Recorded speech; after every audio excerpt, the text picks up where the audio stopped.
ഹരേ കൃഷ്ണ, നമസ്തേ.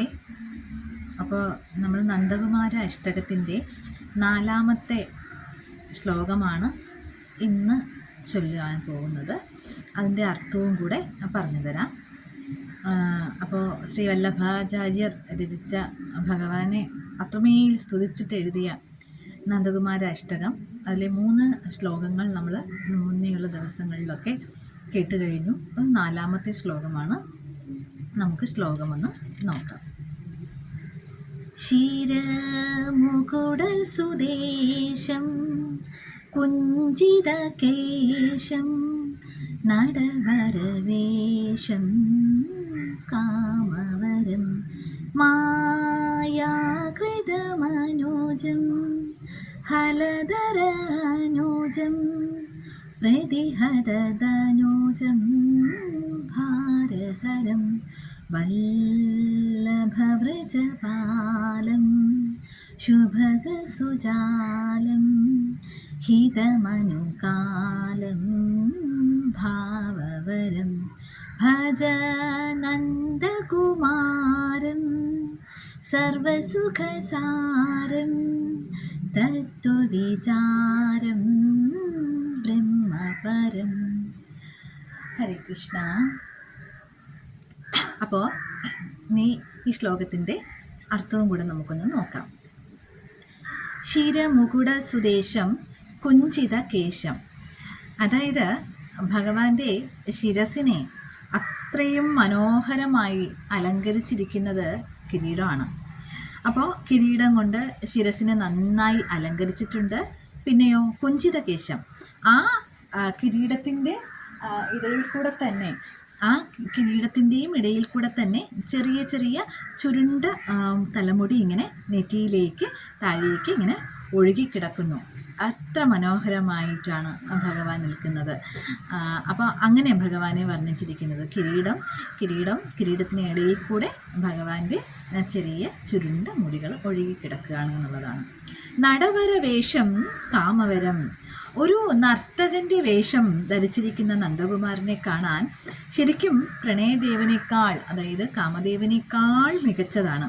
അത്രയ്ക്ക് രൂപസൗന്ദര്യം നമ്മുടെ കണ്ണനുണ്ട്. അപ്പോൾ ഈ പ്രപഞ്ചത്തിലെ നർത്തകൻ, ഏറ്റവും വലിയ നർത്തകൻ ഏതെന്ന് ചോദിച്ചാൽ ഭഗവാൻ തന്നെയാണ്. അപ്പോൾ ആ നർത്തകൻ്റെ വേഷം ധരിച്ചിരിക്കുന്നത് ഭഗവാനാണ്. ആ ഭഗവാനെ കാണാനായിട്ട് കാമദേവനേക്കാളേറെ സൗന്ദര്യമുണ്ട് ഭഗവാന്. അത്രയ്ക്ക് രൂപസൗന്ദര്യമുണ്ട് ഭഗവാന്. പിന്നെയോ മായാകൃതമനുജം ഹലധര അനുജം, തൻ്റെ മായാശക്തി കൊണ്ടാണ് ഭഗവാൻ ഒരു മനുഷ്യരൂപം സ്വീകരിച്ചത്. അപ്പോൾ അത് മാത്രമല്ല, ഹലധര അനുജം, ഹലധരൻ്റെ അനുജനായിട്ട്, ഹലധരൻ എന്ന് പറയുന്നത് ബലരാമനാണ്. അപ്പോൾ ബലരാമൻ്റെ അനുജനായിട്ടും ഭഗവാൻ തൻ്റെ മായാശക്തി കൊണ്ട് ഒരു മനുഷ്യജന്മം കൈക്കൊണ്ട് വന്നിരിക്കുകയാണ് ഭൂമിയിൽ. എന്താണ്?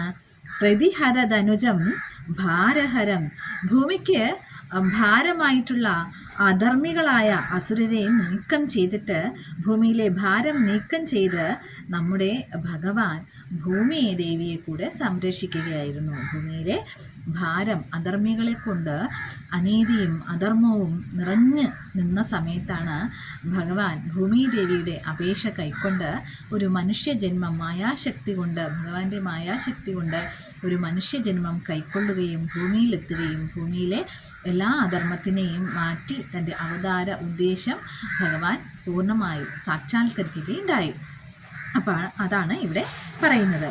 പിന്നെയോ വല്ലഭ വ്രജപാലം ശുഭകസുജാലം, വൃന്ദാവനത്തിൻ്റെയും അവിടുത്തെ വ്രജവാസികളായ നിഷ്കളങ്കരായ ആ മനുഷ്യരെ, ആ ഗോപീഗോപന്മാരുടെ സംരക്ഷകനും ഭഗവാനായിരുന്നു.